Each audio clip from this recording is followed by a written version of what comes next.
Sono un po' coniventi, oggi per Operation Rising Lion. মধ্যপ্রাচ্যে চলমান উত্তেজনার মধ্যে ইরানের সর্বোচ্চ নেতা আয়াতুল্লাহ আলী খামেনি স্পষ্ট ভাষায় জানিয়ে দিয়েছেন, ইরান কখনোই জায়নবাদীদের সঙ্গে আপোষ করবে না। আন্তর্জাতিক অঙ্গনে যখন একের পর এক উত্তেজনাকর বক্তব্য ও প্রতিক্রিয়া উঠে আসছে, তখন খামেনির এই ঘোষণা নতুন করে আলোচনার জন্ম দিয়েছে। সামাজিক যোগাযোগ মাধ্যম এক্সে দেওয়া পোস্টে তিনি এসব মন্তব্য করেন। খবর বিবিসি, আল জাজিরা ও রয়টার্সের।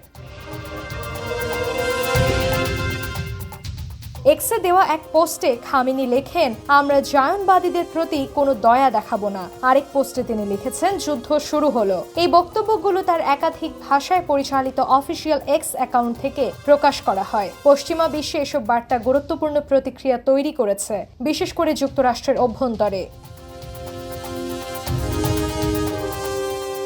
বিশ্লেষকদের মতে খামেনির এই মন্তব্য শুধু রাজনৈতিক অবস্থান নয়, বরং এটি ভবিষ্যতের সম্ভাব্য সংঘাতের দিক নির্দেশনা দিচ্ছে। বিশেষজ্ঞরা বলছেন, ইরান ও ইসরায়েলের মধ্যকার চলমান উত্তেজনা চরম পর্যায়ে পৌঁছালে মধ্যপ্রাচ্য জুড়ে আরেকটি বড় ধরনের যুদ্ধের আশঙ্কা উড়িয়ে দেওয়া যাচ্ছে না। এই প্রেক্ষাপটে যুক্তরাষ্ট্রের প্রেসিডেন্ট ডোনাল্ড ট্রাম্প সামাজিক যোগাযোগ মাধ্যম ট্রুথ সোশ্যালে সরাসরি ইরানের সর্বোচ্চ নেতাকে লক্ষ্য করে মন্তব্য করেছেন। তিনি লিখেছেন, আমরা ঠিক জানি তথাকথিত সর্বোচ্চ নেতা কোথায় লুকিয়ে আছেন। তিনি সহজ লক্ষ্যবস্তু, কিন্তু সেখানে নিরাপদ। আমরা তাকে বের করে আনবো না, অন্তত এখনই নয়। ট্রাম্প আরও বলেন, আমরা চাই না বেসামরিক নাগরিক বা আমেরিকান সেনাদের ওপর ক্ষেপণাস্ত্র নিক্ষেপ হোক। আমাদের ধৈর্য ক্রমশ হ্রাস পাচ্ছে। তিনি একাধিক পোস্টে ইঙ্গিত দিয়েছেন যে যুক্তরাষ্ট্র চাইলে মুহূর্তেই বড় ধরনের সামরিক প্রতিক্রিয়া জানাতে পারে, কিন্তু এখনই তারা সেই পথে হাঁটছে না। এর আগে এক পোস্টে ট্রাম্প দাবি করেন, ইরানের আকাশসীমা এখন আমাদের নিয়ন্ত্রণে। ঠিক এই বক্তব্যের পরপরই তিনি আরেকটি পোস্টে লেখেন, আনকন্ডিশনাল সারেন্ডার। এই পাল্টাপাল্টি বক্তব্যে মধ্যপ্রাচ্যের কূটনৈতিক উত্তেজনারও গভীর হয়েছে। এদিকে আন্তর্জাতিক সংবাদ মাধ্যমগুলো জানাচ্ছে, ইসরায়েলের সাম্প্রতিক কিছু হামলা এবং ইরানের প্রতিক্রিয়ার প্রেক্ষিতে মুসলিম বিশ্বে তীব্র প্রতিক্রিয়া সৃষ্টি হয়েছে।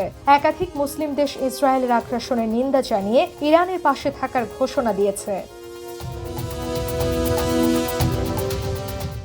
খামেনির বক্তব্য প্রসঙ্গে ইরানের রেভলিউশনারি গার্ডের ঘনিষ্ঠ সূত্র জানায়, ইসরায়েল এবং যুক্তরাষ্ট্রের যে কোনো আগ্রাসনের বিরুদ্ধে পূর্ণ প্রস্তুতি রয়েছে তাদের। খামেনির ভাষ্যমতে, জায়নবাদী আগ্রাসনের বিরুদ্ধে লড়াই শুধু একটি রাষ্ট্রীয় প্রতিরক্ষা নয়, বরং এটি ইসলামী আদর্শের অংশ। বিবিসির বিশ্লেষণে বলা হয়েছে, ট্রাম্পের বক্তব্য এবং খামেনির জবাব আসলে কূটনৈতিক নয়, বরং তারা সরাসরি সামরিক বার্তা আদান প্রদান করছেন। এতে মধ্যপ্রাচ্য জুড়ে যুদ্ধের আশঙ্কা আরও প্রবল হচ্ছে।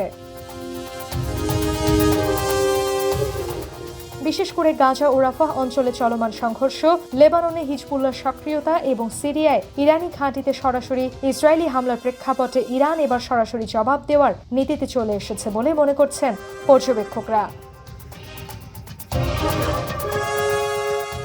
এরই মধ্যে জাতিসংঘ সহ বিভিন্ন আন্তর্জাতিক সংস্থা পরিস্থিতি পর্যবেক্ষণ করছে এবং উভয় পক্ষকে সংযত থাকার আহ্বান জানাচ্ছে।